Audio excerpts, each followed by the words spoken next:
Quite possibly one of the largest votes commercially in Northern Colorado's history. This is the February 24th, and we've got the Cascadia vote happening today. Votes got to be cast by 7 p.m. tonight, Mountain Standard Time.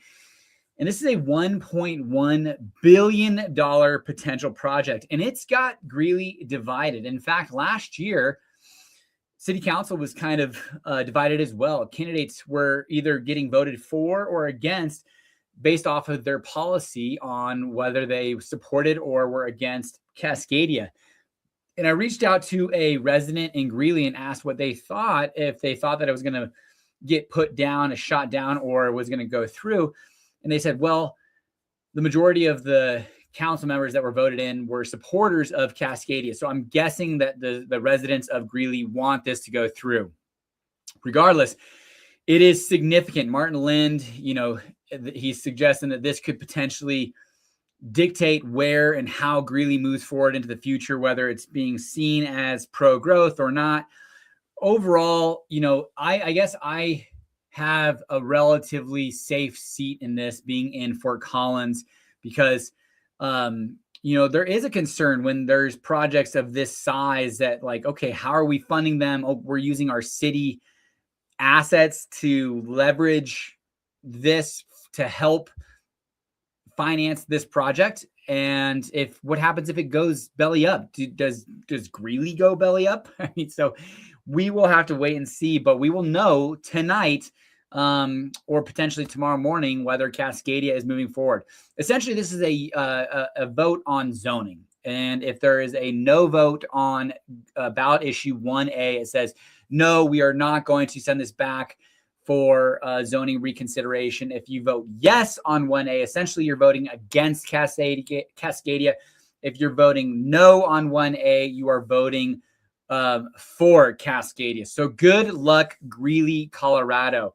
And, tonight we're going to the Colorado Eagles game, which will relocate there regardless. So I believe, Cascadia is the overall $1.1 billion development. I believe there's Cascadia and Catalyst entertainment districts. Overall, the Eagles will relocate there regardless, is my understanding. But the bigger picture, water park, hotel, retail, commercial, residential, that is what could be on the chopping block tonight. So I'm very interested to see how this moves forward. In fact, we actually had a representative from the Cascadia group reach out and see if they could get on our podcast to help kind of push this project forward. And I support Cascadia. I believe it could be significant for Northern Colorado overall. It could take some sales tax dollars away from Fort Collins, which isn't a good thing, but Fort Collins has to fight back, and it has to bring in, and I'll talk shortly about what it has done and clearly is marketing to and bringing in great retail operations.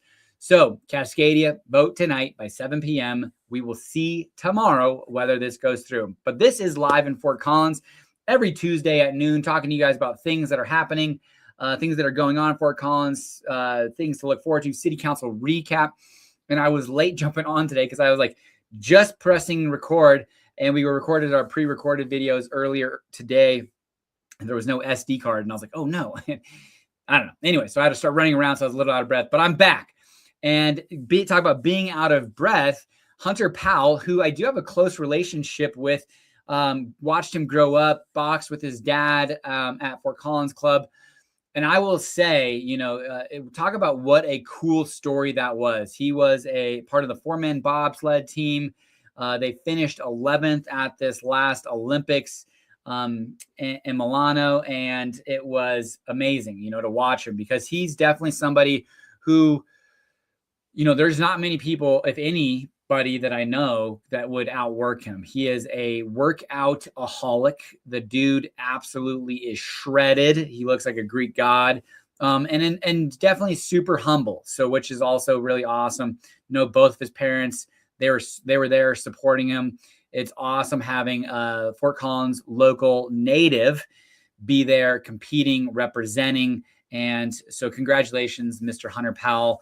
I'm guessing we will see you again in the next 4 years, which I believe are in France. So get after it, get working, and congratulations to your fiance as well, who is also a bobsledder. Speaking about recruiting businesses, Fort Collins, I think, okay, so we got Otterbox, the last big company. We had Woodward Governor that decided to put their headquarters here, and that was a decade or so ago. Since that time, we have had Costco open up in Timnath, but we there's not been any really huge splashes. And I'm not saying this is one, but it is kind of cool. IKEA is coming to Fort Collins at kind of the Front Range, or at the Front Range Village. This is 64. It's going to be a 64,000 square foot operation. So it's going to be a shrunken size. In fact, it's 1/6 the size as its spot in, where is it? Centennial. I have not been to the Centennial location. I've heard it's massive, but it's big for just a lot of different things. It's going to attract a lot of shoppers around the region, Cheyenne folks, Laramie, up in the mountains. There is definitely a regional shopping hub here in Northern Colorado. And that Front Range Village, just that entire general area on Harmony and Ziegler, I think it's really starting to become a pretty awesome hub, and then you kind of move a little bit further east, even into the kind of the technology park over there off Lady Moon and Harmony. You've got DC Oaks, which if you come to Fort Collins, probably going to be one of my top recommendations for a lunch spot in Fort Collins. We are lucky enough to have Gerard on as a guest with the Fort Collins Fellas. If you haven't listened to that podcast, super down to earth guy. These guys have got, Fort Collins roots, super successful, but that area just overall is definitely popping. And so IKEA coming to Fort Collins looks like in the fall of 2026. The store is already built, so this is going to be a tenant finish, and it's going to they'll finish out 64,000 square feet. So the shell of the building is already there, and we'll see that come in. Speaking about Costco, we talked about this a little bit last week, but Loveland is trying to decide if it wants to have a 400,000 square foot retail center opening in 2028, and they would provide some type of financial tax rebates for the developer Realberry, which is McQuinney. I was able to talk with, I think it was my uncle, who was the mayor of Timnath, but then also there was some good literature out there that talked about the sales tax incentives that Timnath offered Costco. And it's amazing how fast those get paid off, or, because essentially I believe what it was, high level, Costco got a percentage of the taxes that were paid to the town of Timnath for a certain amount of time. I think it might have been 5 years, half the taxes, something along those lines.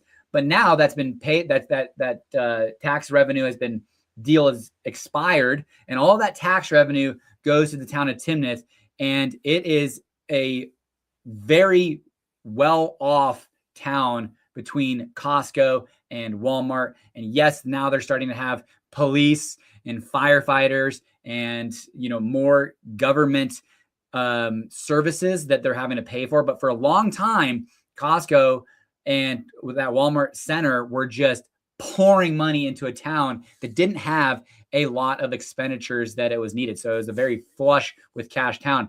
But Costco going into Loveland, kind of just east of Centera, the shops at Centera, right at that kind of Thompson Parkway, Johnstown Parkway, excuse me.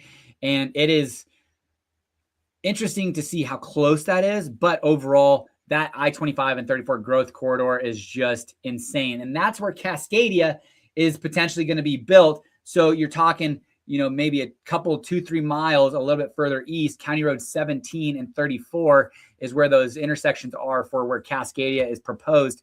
And this is just a couple of miles west of that. So that US 34 I-25 corridor is just a behemoth of a shopping, retail, commercial area. Jay's Bistro has been closed since 2024. If you never went to Jay's Bistro, it was a treat. It was a wonderful date night. It was open for many, many years, but it's been vacant since. There was a gold and silver operation that opened up next door. It was where our office used to be, but there is going to be a new place called also Underground, and it's going to be live music, kind of cocktails, good cuisine. So it's nice to see a new shop, new operation opening up there off of Oak Street, because Oak Street's solid. Bistro Natil's right there, Crooked Cup, Tasty Harmony, which I'm not a fan of Tasty Harmony, but plenty of people love it. So don't let me talk too much down about it. Just not my style of food, okay? And then you also have got, what is it? Gosh, dang, I just forgot the name. Off of Mason Street. If you're watching this and you know what I'm talking about, let me know what it is. It's kind of a farm to table operation right off of Mason, and it's been there forever, and I can't think of the damn name. Anyways, Oak Street definitely punches above its weight. CSU's Little Shop of Physics opening up with 300 plus experiments. I remember going to this as a kid. It opens up on March 1st, 10 a.m. to 4 p.m. Tons of experiments, tons of things to do. It's hilarious. When I just said that, my daughter says when she talks about experiments, she calls them experiences. And my wife and I, every time we look at each other, we just kind of laugh because she calls, I want to go do an experience. And I want to go do an experiment. So I could see how that happens because I just did it myself. But, businesses in Colorado, Northern Colorado, economies, jobs. I didn't even know this existed until we had a client that was relocating here from the California area to work for. It was a different company name at the time, but now it's called Ursa Major, and they build rockets at this location in Northern Colorado, and they are getting hundreds of millions of dollars in grants and funding, bringing potentially expansion to that business and jobs, high-paying jobs, super important to the region. I just released a blog. If you are interested in reading this, I thought it was super interesting myself. I dove deep on ChatGPT because 2 weeks ago, council members suggested the price to rent, income to price ratio for median income to median price of a home should be 3 to 1. And I agree that that ratio is great to strive for. But I also think that there are towns that are premiums, towns that deserve discounts, and that 3 to 1 maybe is that median city, for lack of a better word. But it got me diving deep into incomes versus prices. And incomes in Larimer County, Fort Collins MSA, since 2016 have increased at an average annual rate of 5.7%. Home values, including the crazy run-up between 2020 and 2023, have averaged 5.5%. Now, this is both single-family detached and attached. But ultimately, it really started getting me thinking is we've actually caught up because the last 4 years in Fort Collins, prices have remained relatively flat and our incomes have been increasing and we're back to a more normalized rate. So the affordability, now granted, interest rates are much higher than they are today versus than they were in 2016. They were like around 4% and today they're around 5.5%. So like not crazy, but not nearly as good as 3 to 4%. But jobs and incomes have caught up to remain in step with the housing prices. So I don't know if 3 to 1 is a realistic expectation in Fort Collins, but it hasn't gotten there's not been as big of a discrepancy as it felt. So doing that research was really interesting. City Council talked about mobile home program licensing, $50 per lot, $1,000 licensing fee. The mobile home parks are definitely kind of the Wild West. There's not a lot of oversight, and the city of Fort Collins saying, hey, we need to make sure that we're protecting, at-risk individuals, lower income individuals who might not necessarily feel like they can fight for themselves because of fear of, getting evicted. So definitely for this, I've seen some pretty bad things at mobile home parks. I've seen also some really, really great mobile home parks. A friend of mine owns one and I think is a great manager, great landlord, great owner, and pours money into his properties. So this does impact him as well. But overall, hopefully, there's only, I think, there's like 7 parks within Fort Collins and 14 parks outside of Fort Collins, but within Larimer County or Fort Collins growth management area. So anyways, that's what City Council discussed. They want to protect those individuals. I'm all for it. Voted 7-0. Things to do this week. Great plates starting in downtown Fort Collins. Starting March 1st, it goes till March 14th. You've got most restaurants are doing this. There are $45, $35, $25, and $15 options. And really what the intention is you get a really great deal, but the dollars that you would have spent, so let's say that $45 plate might have cost you $65 to $85. Well, the idea is to take that extra $20 or $40 or whatever that is that you're saving and give it. And this goes to the, I think it's the Larimer County Food Pantry. I can't remember exactly, but anyways, it's a donation to a great cause, many years, and they raise a ton of money. So great reason to go out to dinner and give. Fort Collins Winter Brew Fest, February 28th, 2 to 6 p.m. at the Drake Center. 17 breweries are going to be represented there. So go check that out. Rocky Mountain Raptor 33rd Gala, February 28th at 5 p.m. at the Laurie Student Center. The 10 Tenors at the Lincoln Center. And that's just the Lincoln Center always has great different events going on all the time. So no matter what, if you're looking at something to do, go look at the Lincoln Center, what their kind of playbook is as far as upcoming events. A donut making class at Ginger and Baker. I'm just a big fan of donuts. So, you know, Ginger and Baker are always putting on great classes, but this is specifically one that really caught my attention, a donut making class. A daddy-daughter dance in Windsor, Colorado, February 27th. The butterfly dance, the daddy-daughter dance in Fort Collins got moved from February to June, which is an amazing thing. I've gone to it 2 years in a row. This will be our third year. Definitely an exciting thing to do. Amazing memories. Absolutely love it. We'll be doing it again this year. You know, you go from how cute to there's the Hunks show in February 27th. It's a girls' night out at the High Five Event Center, 310 North Cleveland in Loveland.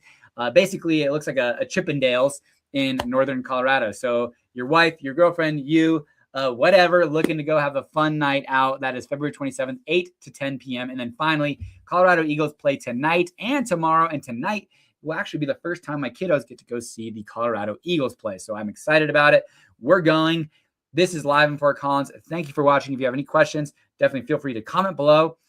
Or anything real estate related, definitely send us an email, call, text, or email. We'd love to help out however we can. Have a great day, everybody. Take care.